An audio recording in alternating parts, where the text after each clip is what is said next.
So this is what I sell on Amazon. It's called a Scorch Marker. I know the camera's reversed, but you guys got it.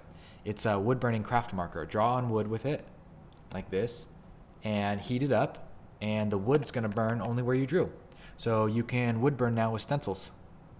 Yeah, it's pretty cool. This is one of the first companies that became successful for Sarah and I, my wife.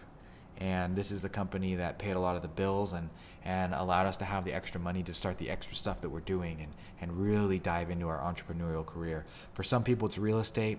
For some people, it's a service or a job. Other people, it's an invention. And for me, it was an invention. We invented this in my woodshop, making a plaque for the fire department. So when I was working for San Bernardino County Fire, we were hired and we had to go through a 16-week academy. We call it a tower. And every day we get up at 3:30 in the morning. We're training at 5 a.m. We don't get out till 7 p.m. Rinse and repeat. Study, physical. We PT every day, cutting on roofs in the heat, live burns, all that firefighter training stuff you have to go through to, become a firefighter and a paramedic. Anyways, the experience was absolutely grueling. It was gnarly. But through that struggle, we struggled in solidarity, all of us together. And so we wanted to commemorate that experience. So after the tower was done, after we all graduated and my dad pinned my badge on me and, we became firefighters, real firefighters, and we were hitting the floor. We wanted to commemorate it, so I created this big walnut 8 because we were Tower 8. So it's big walnut 8, and I wanted to wood burn our motto. Together in, together out. That was our motto. And I wanted to wood burn it so bad, so I pulled out my soldering iron and I heated it up and I tried to wood burn the letters in and I fucked the whole thing up. It looked like dog shit. It was terrible. I was getting stuck on the wood grain. I didn't know what I was doing. It wasn't hot enough and it was just a mess. So I ended up sanding it all away and starting over. And my wife and I, through watching YouTube videos and some other stuff that we were working on, she showed me this chemical solution. She's like, maybe this will work. Do you want to try it? So we mixed some chemicals together. We figured out what we needed to do and a little trial and error, and holy shit, it worked. I got a stencil from a Cricut machine. I put it on there. I painted the solution on and I heated it up and it burned the wood. And I was like, holy shit, this is cool. And then I didn't do anything with it. I went to work and I worked. While I was at work, I had a conversation with a guy named Josh Wilkins. He was a captain. And, I'm a little guy at this time. And he was talking to me about his business on the side that he had. And I said, what kind of business do you have on the side? I'd always been interested in entrepreneurship. And I would always doing stuff. So I asked him, and he said, I invented an Apple Watch wristband made out of paracord. And I took the prototype that I made over to a manufacturer in China. I had them make me a prototype. And once we settled on a design, with my unique adjustable link, I ordered 500. And they sent them to me. I put them in Ziploc baggies and I put labels on them. I sent them into Amazon and now I'm making $8,000 a month. And I'm like, are you fucking kidding me? You did that. And I didn't know what Alibaba was. I didn't know you could sell on Amazon. I'd been an Amazon buyer before, but never a seller. And so I was like, fuck, if this guy can do it, I can do it.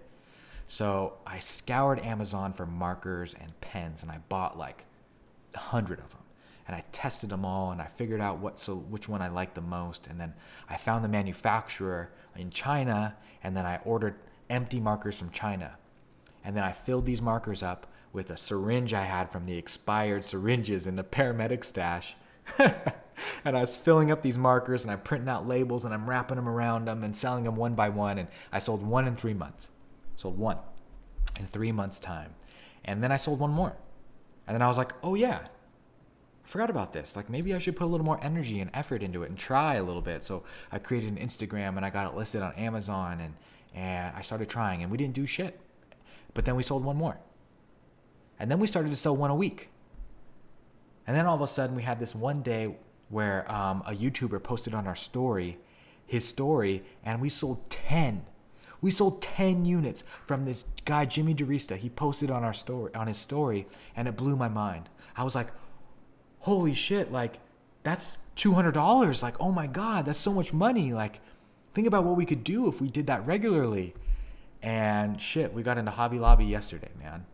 And it's crazy. 2 years later, we have grown to a point where we can be in department stores. We have packaging, we have teams, we have insurance. Like we're like doing it. And it all started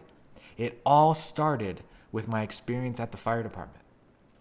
Had I not gone through those things, had I not gone through that experience of creating a plaque, had I not gone through that experience of struggling, had I not had that conversation with Josh, I would have never been able to do that. I would have not known. I didn't even know it existed. And so that's what I'm talking about by surrounding yourself with successful people. If you can just be around people who think a little bit differently, or who maybe have like a few different ideas, or maybe, don't look at things always so black and white. Like, you never know who you're going to have a conversation with that will allow you to do the things that you really set out to do. And so it's kind of cool, man. Like, I really, I'm pretty proud of it because it's hard. It's hard to do all that stuff. Like, man, we got ripped off. We've had our stuff stolen. Like, we've had, bad business deals. I've lost money buying shitty products. I've thrown 40,000 units in the dumpster. Like, I've made some serious mistakes, though, in these last couple of years. But in the end, I've learned from each one of them. So when someone comes to me and they say, hey, Evan, what do you think about Amazon FBA? Is it legit? I can literally speak from experience and say, yes, but you need to follow the rules. And here's the rules. Like, here's how it really works. And it's super insightful to have these experiences. And I'm really looking forward to see what the next experiences are. Because, like, holy shit, who knows? Like, what's the next thing that's going to teach me something new? Who's the next person I'm going to have a Zoom call with that's going to open my mind to a new idea? I think that's cool, man. I think that's really cool.